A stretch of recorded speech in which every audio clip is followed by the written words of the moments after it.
পৃথিবীর কারণেই সমস্ত টেকনোলজির যুগ চলে আসছে, সেই কারণে হয়তো তেমন করে অনেক মানে দীর্ঘমেয়াদী কিছু হবে সেই জিনিসটা বোধহয় সব দিক থেকে হারিয়ে যাচ্ছে। কেমন আছেন? খুবই ভালো, কারণ আমি সবসময় ভালো থাকার চেষ্টা করি। মানুষের জীবনটাই তো সুখ এবং দুঃখ, তো সুখ তো অবশ্যই ভালো, আর দুঃখে থাকলেও ফিল করি যে আসলে দুঃখ না হলে তো সুখের মজা হতো না, তাই আমি সুখ দুঃখ মিলে সবসময় ভালো থাকার চেষ্টা করি। যে নাকিব ভাইয়ের যে 50 বছরের যে মিউজিকের আজকে আসলেন প্রোগ্রাম, কিছুক্ষণ আগে দেখলাম যে গানও করলেন, কেমন লাগছে কি বলবেন? অসাধারণ আসলে। নকিব খান মানে আমাদের নকিব ভাই, আমি সবসময় ওনার প্রসঙ্গ এলে বলি যে উনি শুধু গানের মানুষ নন, উনি প্রাণের মানুষ। মানে একই সঙ্গে একটা গানের মানুষ, একটা প্রাণের মানুষ হতে পারে, ওনাকে দেখেই আমাদের এই মিউজিক লাইনে আসা এবং শেখা বলা যায়। তো ওনার গান, এবং একটু আগে যে গানটি গাইলাম এটা ওনার গান, এবং আসলেই এমন প্রাণবন্ত করতে পারে মানুষকে গান।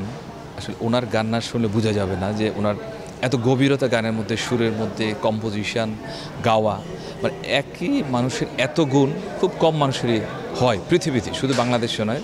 এবং সব কিছু মিলে উনি কমপ্লিট একটা ভালো মানুষ এবং নিঃসন্দেহে গানের মানুষ। আজকের দিন আসলে নকিবের উদ্দেশ্যে কি বলবেন? ওনার এই 50 বছর পূর্তি হচ্ছে, আমি ধারণ করি যে আসলে ওনার 100 বছর পূর্তি যদি করতে পারতাম তাহলে হয়তো এতদিন আরও অনেক ভালো গান হতো, অনেক ভালো রুচিশীল সৃষ্টি হতো। তো 100 বছর পূর্তি করতে পারলে মনে হয় যে আমি খুব শান্তি পেতাম। তবে অবশ্যই আল্লাহ তাআলা উনি মহান, উনি চাইলে অবশ্যই হতেও পারেন, এবং এমন একজন ভালো সৃষ্টিশীল মানুষ খুব কম। নাকিব ভাই বলছিলেন যে নাকিব ভাইকে দেখে আসলে গানে আসা, যে কোনো স্মৃতি আসলে মনে পড়ে কিনা, যে একদম শুরুর সময়ে খুব মজার স্মৃতি বা বলবেন আজকে? ওনার একদম সুপারহিট প্রথম গান তো মন শুধু মন ছুঁয়েছে, আমাদের দেশের প্রথম সারির একটি বড় ব্যান্ড, এবং সেই থেকেই ওনার গান আমাদের শোনা এবং গানের ভিতরে ঢুকে যাওয়া, ওই স্মৃতিগুলো আসলে বলে শেষ করা যাবে না যে এটা মানে কী অনুভূতি। অ্যাকচুয়ালি এটা অনুভূতিটা মানে ভাষায় প্রকাশ করার মতো না। বাট এখন ওনার সাথে কাজ করতে পারছি, ওনাকে নিয়ে আমি অনেক অনুষ্ঠান করেছি, তো এবার 50 বছর আমি যুক্ত আছি।